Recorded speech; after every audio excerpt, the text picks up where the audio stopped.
Good morning.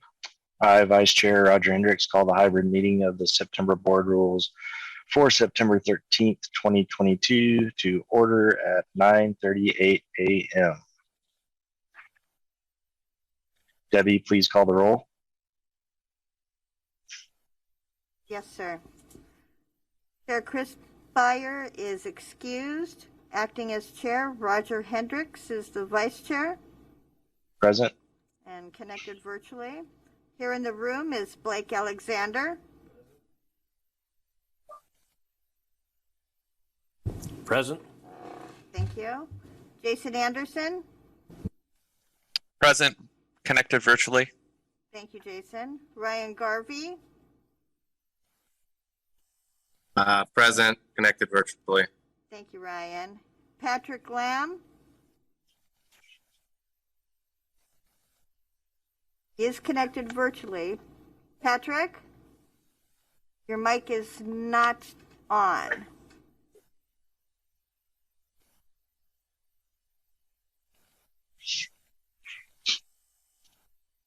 I'll come back to him. And also connected virtually, Paul Langley. Present. Thank you. Patrick Lamb.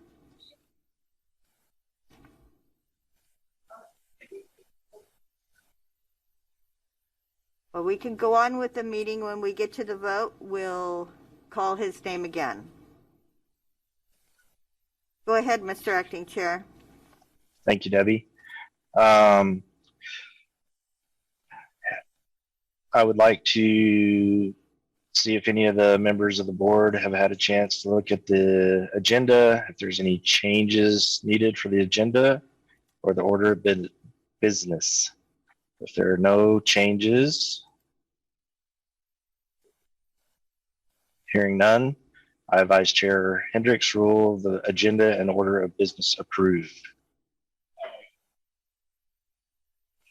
Moving on, approval of the board draft meeting minutes. I, Vice Chair Hendricks, rule the draft minutes of June 7th, 2022 final. The date of the next scheduled meeting is December 4th, 2022. And at this time, I'd like Mr. Ian I.A. to address the public comment items, if there are any. Thank you, Mr. Vice Chair. Ian I.A., analyst with the division. We did not receive any requests for general public comment. However, I will leave the line open for a moment just in case there's anyone in the Zoom that would like to provide general public comment to the board.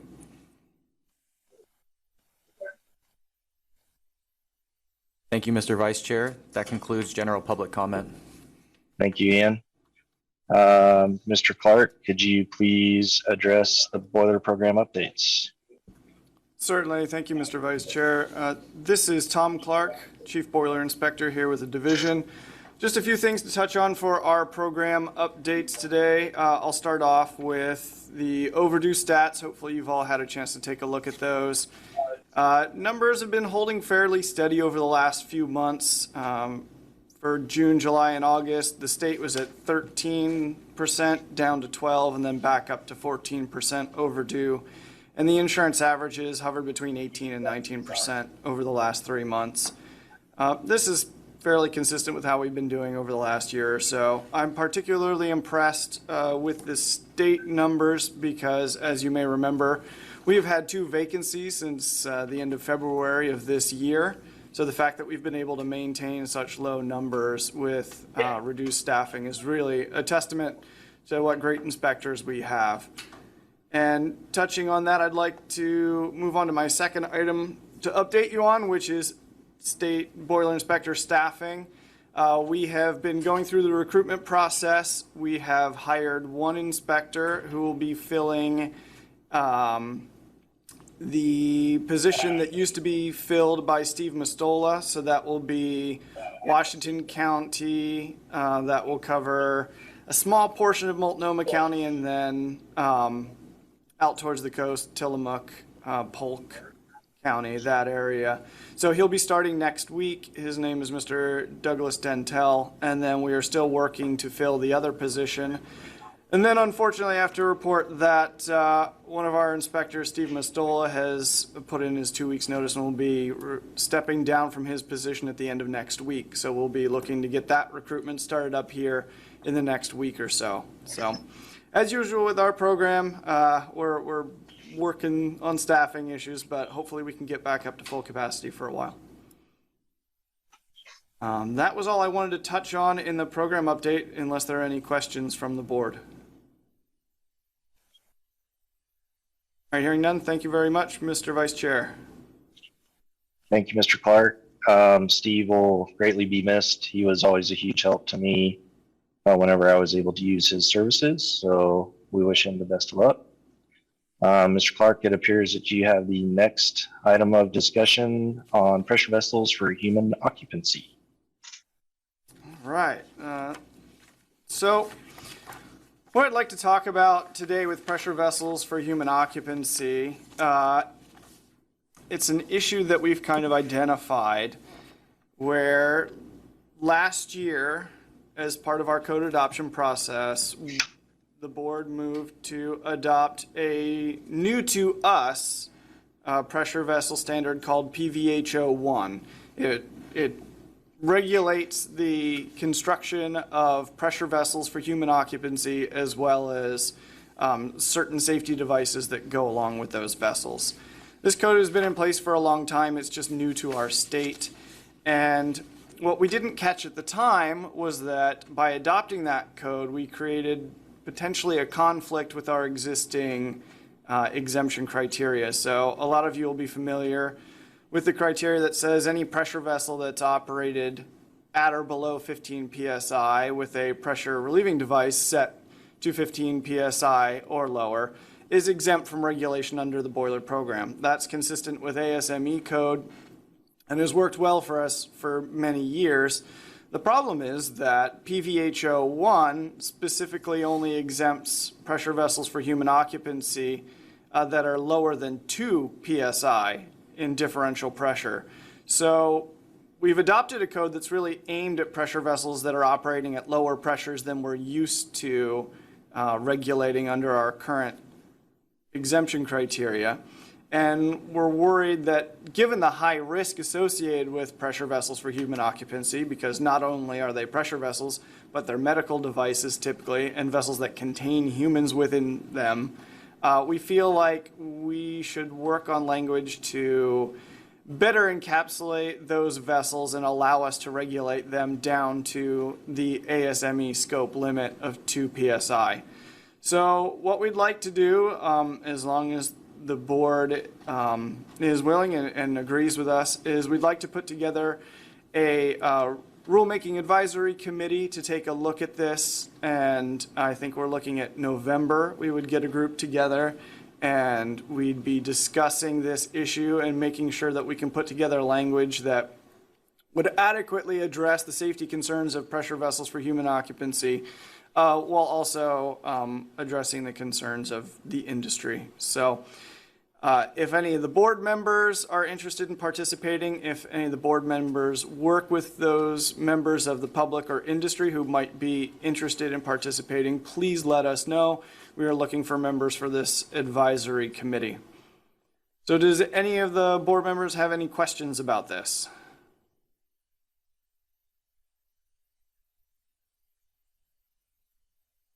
All right, I'm not hearing any, so Mr. Vice Chair, that's all I have to share on pressure vessels for human occupancy. Thank you, Tom. Looks like you're still on deck with communications on the boiler examination rule amendments.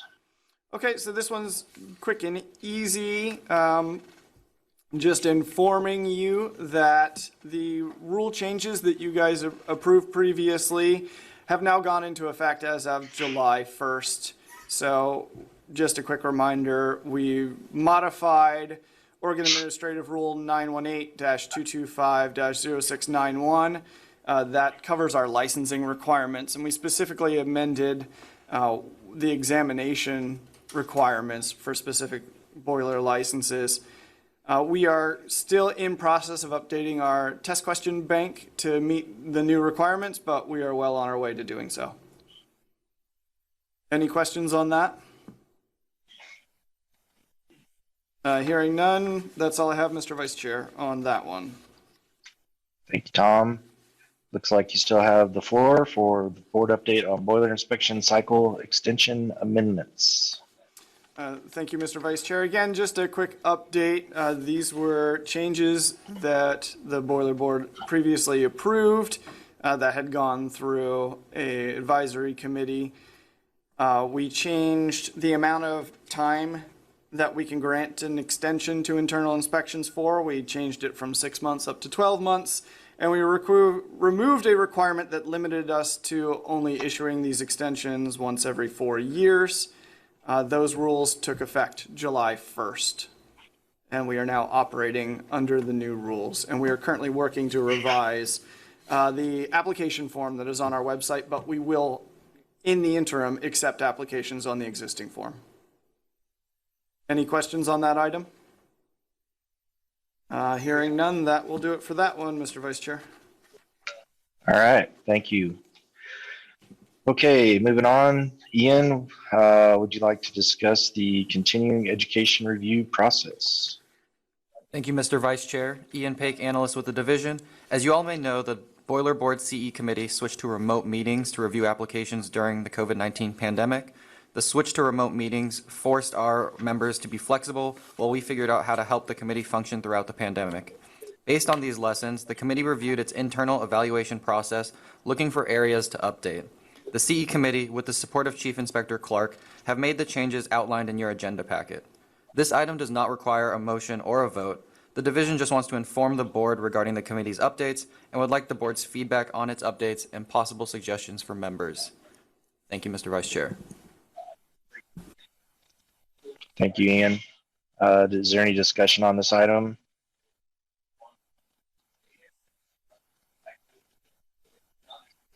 Hearing none. Moving on. Ian, I think you're next, but I think we need Tom, or I'm sorry. Who are we missing? Patrick Lamb. Mr. Acting Chair, we can check to see if Patrick has turned on his mic before we get into the voting. We will need him on the vote. Patrick Lamb, are you available?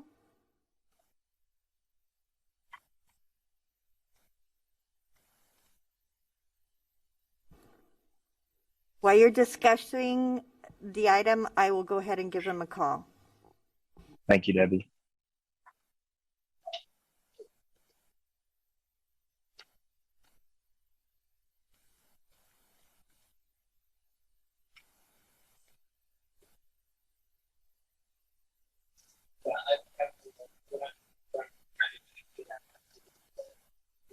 Can the members in the room see something on the screen that we can't? Yes, Mr. Vice Chair. Patrick Lamb is connected via telephone, and so we're discussing whether or not we need to manually unmute him on our end in order for him to be able to speak. Copy that. Thank you. This Looks is like Pat. I'm on the phone now.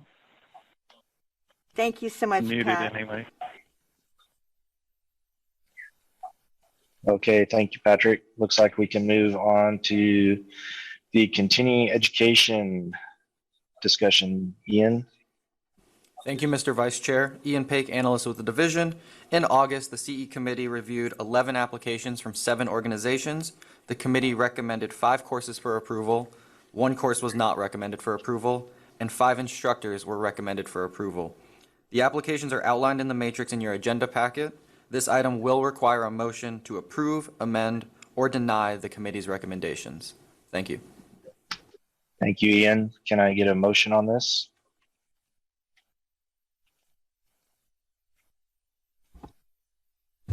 Through the Vice Chair, this is Blake Alexander. I'd like to make a motion to approve.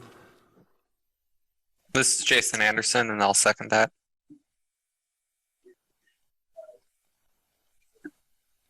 Okay, I think we're ready to vote. Debbie? Thank you, Mr. Acting Chair. Blake Alexander, Yes. Jason Anderson, Yes. Ryan Garvey, Yes. Patrick Lamb, Yes. Paul Langley, Yes. Vice Chair Roger Hendricks, acting as chair. Yes. Mr. Acting Chair, the motion passes unanimously. Thank you. Okay, before we move on, is there any announcements or unfinished business that we need to bring up, or are we good to adjourn the meeting?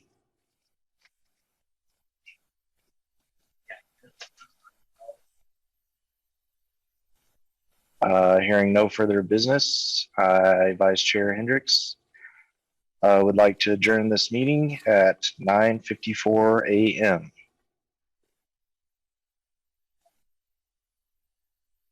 Thank you, everyone.